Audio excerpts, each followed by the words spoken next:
I messed up, guys, and I'll explain to you exactly what I did so it prevents you from losing time and doing the mistakes that I did as a natural bodybuilder, as a natural lifter. All right, I was going through my phone, wanted to post something on Instagram, went all the way up and saw amazing pictures of me. All right, 4 years ago, training very intense, focusing on mostly compound lifts. As you saw in the thumbnail, I was doing a whole lot of squats, deadlifts, bench, overhead press, heavy weights, heavy sets. All right, I wasn't going more than 8 reps per set. I was max doing 10 reps per set, and I was mostly focusing on those compound lifts. And guess what? I was getting stronger by the minute. I was getting super strong. I was feeling better, but also I was losing a lot of body fat. I was lean without necessarily dieting. The shape that I had back then could place higher than the shape that I had now at my last and first bodybuilding show that I did the bodybuilding style. All right, I kind of was brainwashed or thinking that, you know what, those gurus must know so much better that maybe I should follow the plan that they're telling us. Maybe that mind muscle connection, high reps, time under tension, machine perfect angle will give me a better result than a pull-up or than a heavy barbell row or than a heavy deadlift. So guess what I did? Because I'm not smart, right? What I did, I took away all the compound lifts that were working well for me, and I was like, you know what? If all of those were working well for me, so maybe now that I'm doing the bodybuilding style and really getting my muscle to failure and doing the high time under tension and following a proper bodybuilding diet, weighing everything and removing the whole eggs, removing the fats, keeping it, eating 6-7 meals a day, eating every 2-3 hours, making sure everything is, it messed me up. It messed up my metabolism going in that much of a deficit, training this way, and I lost a lot of muscle mass, guys. Trust me, I'm not saying that to bash on anything. I'm just saying if you're a natural lifter, you gotta understand that we have to do things differently. And the more that I experience stuff, the more I realize the importance of the heavy compound lifts, of the heavy barbell press, of the heavy bench press. I gotta get back on my bench press. I saw my chest is like half the size of what it used to.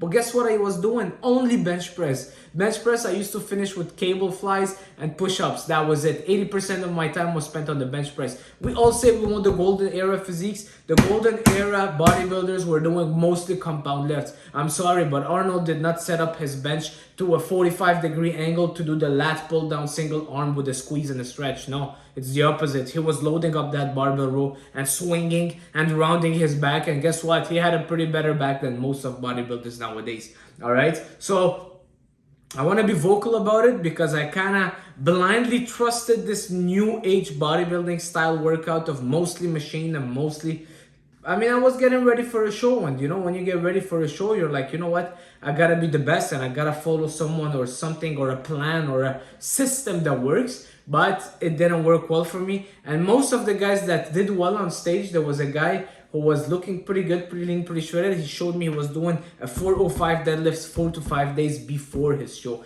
Just out of ego, but guess what? This is what will keep that mass in the hamstring, in the quads, in the lower back, in the glutes. All right, you gotta keep those heavy sets in, keep those compound lifts in. Do not neglect them because trust me, you think that we're missing out as naturals to not train like bodybuilders that are enhanced. But guys, there's nothing you're missing out on. It's the opposite. They are missing out on what we can do as natural lifters doing the compound lifts. All right, so I want to also talk about my diet back then. I was eating mostly, guys, I kid you not, I was eating at least eight whole eggs a day.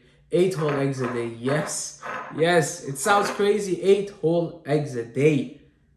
My God, I still remember it. Now I became like a freak with the food disorder. I'm like waiting every egg yolk and trying to make sure that I don't surpass my calories. But now that I'm thinking about it, I was eating 8 whole eggs a day. I was eating bread, good quality sourdough bread. I was eating a lot of red meat, a lot of steak. I was really following my intuition, you know. I wasn't doing much protein stuff. I was really following my intuition, eating a lot of protein, you know. My protein was pretty high, I gotta say. A lot of eggs, but also a lot of fats coming from all the red meat. I was doing a lot of yogurt, bananas. My main carb source, I wasn't even doing much rice. I was doing rice, but it was mostly oatmeal.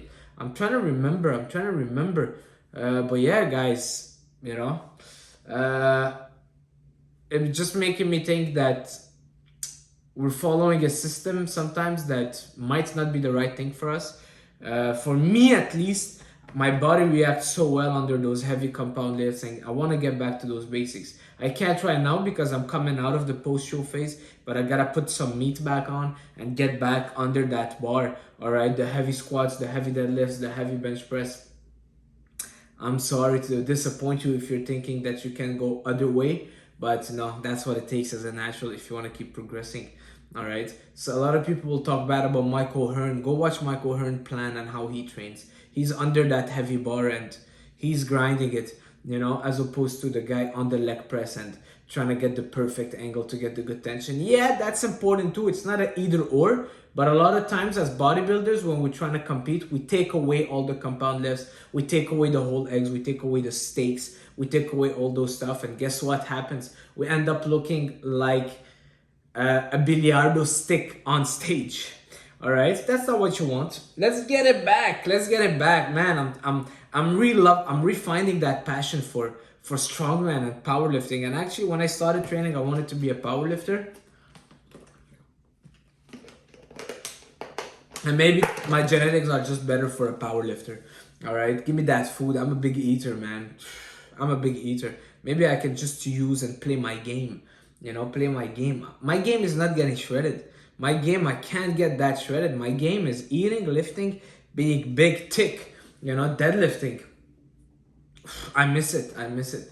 I've been fooling myself thinking that I was missing out. And now I got the awakening of God.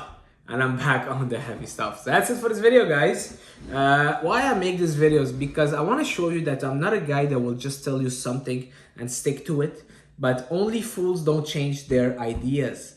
All right. So always experiment. Experiment on yourself. You don't need a coach. The coach will give you a baseline, a way to look, a trajectory to look, but it's up to you to walk there. It's up to you to try what works and what doesn't work. If you're better off doing lightweight and higher reps and you grow like this, maybe try it. But 99% of natural lifters might get a bit of a benefit from doing lightweight for a temporary time to relax that nervous system or as an add-on. But at a certain point, you got to get back on those blood, sweat, and tears. All right, so that's it for this video, guys. Leave a like, leave a comment. Let me know what you think, man. Let those comments, I want to see the comments. Go comment something. And a lot of people will tell me, I want to comment, but I don't know what to say, but I support you. They would tell me that in my Instagram DM. So what you can do is go comment. I want you to put a steak. So the steak emoji. Put a steak emoji down there. And it's time to put some steak on. Let's go, baby. See you guys soon. Ciao.